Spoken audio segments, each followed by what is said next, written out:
I remember reading other people's success stories and thinking, gosh, why is it so easy for them? Why is it so easy for everybody else and it's so hard for us, But it's just so worth not giving up because it will absolutely pay off. Just so you know, this never happens. Yeah. He's like, they don't normally call you, make the appointment, and sign the contract all on the same day. Same time, yeah. Yeah. I'm really excited to do this interview because you guys are from my old stomping grounds in the Metro Detroit market. But it's exciting to be on here with some fellow Detroiters. So thanks for being here, guys. Yeah, absolutely. And you're a husband-wife combo? We are. Great. So why don't you tell us how you got your starts? And what I really want to find out is from when you first found out about wholesaling to when you decided to really take action and get on the phones and make offers. What was that time frame like? And what was that transition like going from learning to doing? Mm-hmm. Yeah. You want me to take the lead? He's the mastermind behind this whole idea of wholesaling. So I was not very happy with my day job, like most of the people that get into wholesaling real estate. And, we had recently had kids and was missing out on a lot. So was constantly on YouTube trying to figure out side hustles. I looked into like e-com and affiliate marketing and like Shopify drop shipping type stuff. And never really got too excited about that stuff. Tried to get into it, but just didn't get too excited about it. And then when I heard about wholesaling, it just clicked. And I was already flipping cars. So I kind of applied, getting good deals on decent cars and flipping them. So, and I would say that the time frame probably took about, I would say like, I pretty much started like making calls right away. I was looking at like Craigslist for sale by owner. I was calling realtors, but I had no idea what I was doing. And it really didn't start to click and really start working until we started driving for dollars and sending direct mail. Yeah. And I would say it took about 10 months to get our first deal. Good. Okay. Yeah. So you put in some effort for a while before you saw your first deal. Yeah, for sure. And I like that you had mentioned that you came from, other areas of flipping. Flipping is one of those principles where if you can learn the principle of flipping and then you learn about houses, it's like night and day from anything else. So like for me, my kids, I teach my kids how to start small with flipping things like phones or whatever things on eBay, we flip watches. And more than anything, I want to teach my kids, and this goes for everybody who wants to get into this type of industry. If you can learn the idea around making a low offer and consistency and just volume in the offer process. So like I tell my kids, and this is before they had gotten too much rejection and had fear around it, that they would just take people who had like iPhones for sale on Facebook and they would just offer like 50% of whatever they were asking, not even knowing if that was a deal, just knowing that if they're asking this price, if I offer them half, it's probably a deal. And so just kind of to reiterate, to help them understand that there's such thing as a motivated seller, there's such thing as a great deal, and there's such thing as another buyer willing to buy that thing for more. And if you really kind of break it down, that's a very simple concept to grasp that doesn't need to be overly complicated. We tend to complicate it. So if you were flipping cars, then I imagine coming into the house space was like same sort of idea, but a lot more zeros involved, right? More money to be made with houses. Yeah, for sure. Our mind was blown when we got that first check. And then we also found a local mentor as well. That's definitely a huge piece of advice to anybody. It's interesting. I know Eric Stark really well. He's a great guy. Yeah. You probably would. Yeah. Yeah. So he helped us a lot. Yeah. So you found a local mentor and that was helpful. Mm-hmm. And this was all happening like during COVID, right? Yes. Yeah. So you got started then, and let's talk about that first deal. So you did your first deal and it was a $25,000 assignment, right? Mm-hmm. Yep. And was that on market, that deal? Nope. That was just, it was a driving for dollars lead that we sent a postcard to. Yep. And what city was that in? Do you remember? St. Clair Shores. Okay. St. Clair Shores. Great. Yep. Typical St. Clair Shores brick ranch, 1,000 square feet, basement garage. Yep. All the I things. always look for if they have the original windows still, and I know that's a lead. Gotcha. They got the metal windows. When you're doing your driving for dollars. Yeah. Yep. Yeah. Yeah. Okay. So let's talk about that deal. So you're driving for dollars. You found this house that looked like it was it vacant, or what flagged you that it was distressed? It just looked outdated. It actually was kept up on, but just really outdated. Original windows. The roof wasn't bad, but a little overgrown. Original windows really stuck out to me. And the light. Anytime I see the light on and it's daylight, the porch light. So I added the lead, sent the postcard, and the gentleman called me on a Sunday.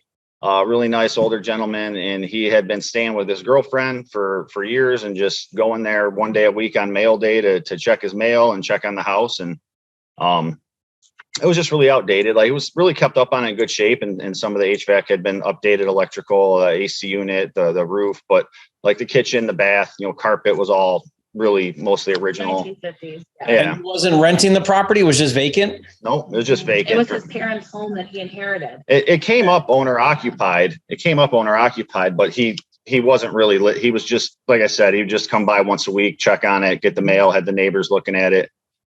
He was staying with his girlfriend. Now, tell me about your driving for dollars strategy. Was it you would drive, get a list, and then send each address a postcard? Yeah, I use Deal Machine and would try to add like 50 to 100 leads a day.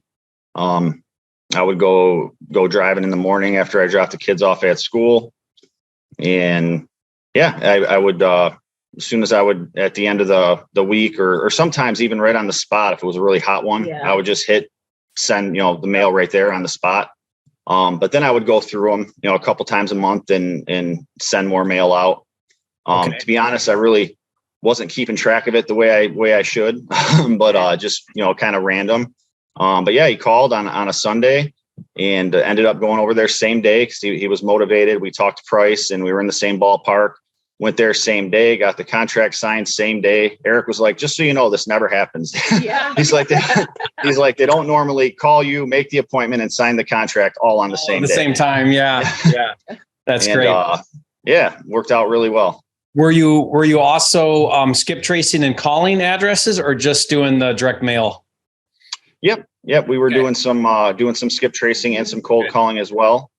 And then that was really how it got started for us. And we just kept going with that, and follow up was big key for most of the deals. And then we got our second deal a couple months later, was 35 grand. And then after that one, we were consistently doing it. And that time was like a great time to, 2020. And Eric was a huge help in getting more out of the assignment fees than I probably would have got without him. Yeah, using his buyer's list was crucial to those big deals for sure. You took his deals to his buyer's list? Yep. We ended up splitting each deal 50-50 for the first, I think, 6 deals. Yeah. Yep. He introduced us to the title company that we used for the first dozen deals we did. He brought us in there in person, introduced us. And then his buyer's list, most of his main buyers, he introduced us to. And then he said, we can keep splitting deals until you guys are comfortable enough, until you feel you're good enough to go out on your own. And so we did that for 5 or 6 deals, and we're still keep in touch. And we're still good friends. Sure. Yeah, that's fantastic. Yeah, they just started getting more consistent, about one to two a month, and there's a couple of dry months here and there. And then I thought to go out to Bloomfield Hills.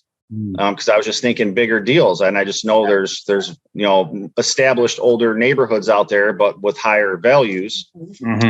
So we just went driving around and we found a really big deal out there. That was a 3-property package deal owned by a church, and we made $77,000 on that one. So that was huge. And so then we took the money from that and we invested into doing a TV commercial. The TV commercial definitely upped the deal flow. Yeah. So let's talk about the TV commercial. That's fascinating. So how do you track TV commercial? So you're spending the money on the ad and then you get leads. How do you know that it's working, not working? What are your metrics you look at? I pretty much just always ask when the phone rings. I mean, typically if it's an inbound lead, I pretty much know it's either going to be direct mail or the TV commercial. And it's usually always the commercial. Every now and then I'll get a call from a postcard. But I just, ask them if they've seen the commercial, and I'll write it down that's where it came from. And then go from there. And they're typically pretty motivated, just like any other lead. Sometimes they, think it's worth way more than it is, but a little bit more motivated than reaching out to them out of the blue. Yeah. Yeah. Inbound's always going to be more, there's going to be higher intent with inbound than outbound. So yeah, anytime you create an inbound lead, you're going to get a much higher motivated person than you calling out. Right. Yeah. So and the people that do the commercial for us, sorry, didn't mean to interrupt you. The people that do the commercial, I was trying to better answer your question. Yeah. They keep track of a lot of that for us. Like the KPIs and keep track of, and where, how many calls are coming in and when they're coming in and things like that. So we can go in and look at like the dashboard and see and track it. I mean, that's fantastic that you're, trying these things, you're testing, you're honing in your skills. I love all of that. That's great. So good job, you guys. That's amazing. Thank you. Really cool. Yeah. So since you stopped JVing with Eric, what's been your main way to get cash buyers now? How are you finding on the dispo? So I'm kind of the dispo person of this. All right. Yeah, that's me. So usually he does the acquisition. I did the disposition. I find myself going to, actually, I think you're in the group, Metro Detroit Real Estate Investors Group on Facebook. I have met a lot of legit buyers from that group for sure. I've also learned throughout other groups that not everybody is a serious buyer, and you really gotta vet who you're, sending your deals to. So I have like an email, like blast list that I got from that Facebook group, which is a bunch of buyers. But as people see me posting deals, I think it was just yesterday, I got 2 calls from really prominent buyers in the Detroit area, reaching out to me, not even interested. They're like, yeah, I saw your deal in East Point that you just posted, but I'm not really interested in it, but we put me on your list. And now I'm starting to get those calls where they're like, hey, add me. And I'm like, sure. So yeah, that's great. I would say Facebook. Jessica, I think you guys are doing it right. I think a female role in dispo is really powerful because the cash buyers in the marketplace, they're investors. Some of them have been doing it a while. They're either heavy in the landlording or they're flippers, and they want a deal. So they're going to try to beat you up on a deal. And if you're able to play to their ego a little bit, like, oh, you're so amazing, you're the best flipper in town, they tend to soften a lot more, and they won't be so aggressive with you as they would for, let's say, with Brian. They'd be way more aggressive. Completely agree. Yeah. Sure. Especially if you're able to navigate some of that ego and play to it a little bit, if you know what I mean. Like, I think they're surprised when I'm not a pushover too. Eric Starr calls me a bulldog because I don't take no crap from anybody. So he's always surprised that, like, for example, this is a good example. Like Brian's like a yes man. He will say yes to anything. You need something? Yes, absolutely. So when it comes to like people who have things in their house, like he's like, yeah, we'll help you move. No problem. In the beginning, he was doing all of that. We were going there. We were putting on our outfits and going to work. He was paying our nephew to come help him move out. We've moved hoarders, like doing it ourselves. And then I said, this is crazy. Why are you doing this? So he's like, yeah, we can offer to help you move. And I'm like, but it's going to cost you because we'll take it out of the proceeds. No problem. Rather than doing that stuff for free, we can help you with that. And it'll just come out at the end. You don't have to pay up front, but it'll be your contribution to help yourself in the end, because we aren't doing it for free anymore, Yeah, that's great. Well, it sounds like you guys are a great team together. You're bringing your gifts together, and that's much better with time too. Yeah. In the beginning, there was a lot of growing pains in the beginning, a lot. Yeah, for sure. But I feel like now that we kind of have our roles, like where we really, I like doing the behind the scenes, the computer stuff. Like I like doing that. I like dealing with the title agency. I like that part of it. I like dealing with the buyers. He's great at going on an appointment. He can turn an appointment into a deal, I would say probably 8 out of 10 times. That's awesome. I think so. Yeah, I think it's better than that. He does pretty good. Well, but that's important. I think in a partnership, whether it's a husband, wife, or whatever partnership, you really want to make it so that the 1 + 1 = 3 or, more.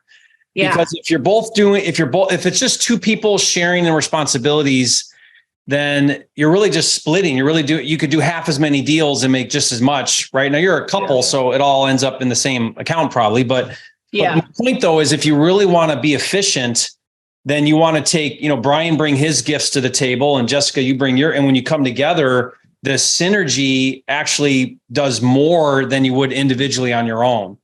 And that's when you've got a great partnership. Right. Yeah, for sure. Well, guys, that's so exciting. I'm so happy for you guys. You're doing so amazing in the first couple of years in the business. And, I'm just really proud of you guys for taking action. One of the things that you told Jessica before the interview was that when you were like watching my YouTube videos, you really appreciated just how direct and concise like the information is. Oh, yeah. And so I really try to do that. I'm glad that you were able to take some of that information and apply it and see some results. So much of your information, Absolutely. So much of it comes from your information. I gotta tell you. And actually, we switched over all of our contracts to have your investor disclosure as well. Mm-hmm. Oh, good. Because it's just perfect. Yeah. It's just perfect. And we file an affidavit and memorandum on every contract. I got that from you. Thank you, Jerry Norton. Yeah. I think what you guys are doing is exactly the way that you should be growing a real estate business, being open to expanding into some fix and flip. I think that's really great. You're going to learn so much through raising capital, managing contractors, but that's all part of your progression. Like wholesaling can stay the main thing. That's fine. Or it can be a springboard into other things. It's really whatever vision you have for the business. But I feel like my honest opinion is that you really need to learn how to raise capital and structure capital. And that opens up so many doors in real estate to go on and do even bigger things and lots of things, so it doesn't keep you limited. It allows you to expand in the business. Yeah. Well, Brian and Jessica, let me ask you, here in closing, if you were to give somebody advice that's getting started, maybe working on their first deal, what would you tell them? I would say progress, not perfection. Just make sure you're taking action every day. Just take daily imperfect action every day.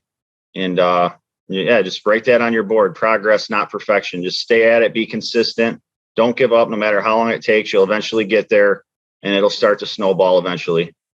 Yeah. I mean, you guys, it took 10 months to get your first deal. And look how well you're doing now. But imagine if you gave up on month 6 or 7 or 8 or 9, right? Yeah, you wouldn't be here. Yeah. And I remember reading other people's success stories and thinking, gosh, why is it so easy for them? Why is it so easy for everybody else? And it's so hard for us, but it's just so worth not giving up because it will absolutely pay off. Yeah. Everything we ever put into the business has paid itself off for sure. And it's proven to be worth it. So. Well, Brian and Jessica, you guys are flipping geniuses. Guys, leave a comment. Tell them. Say, Brian, you and Jessica are flipping geniuses. And guys.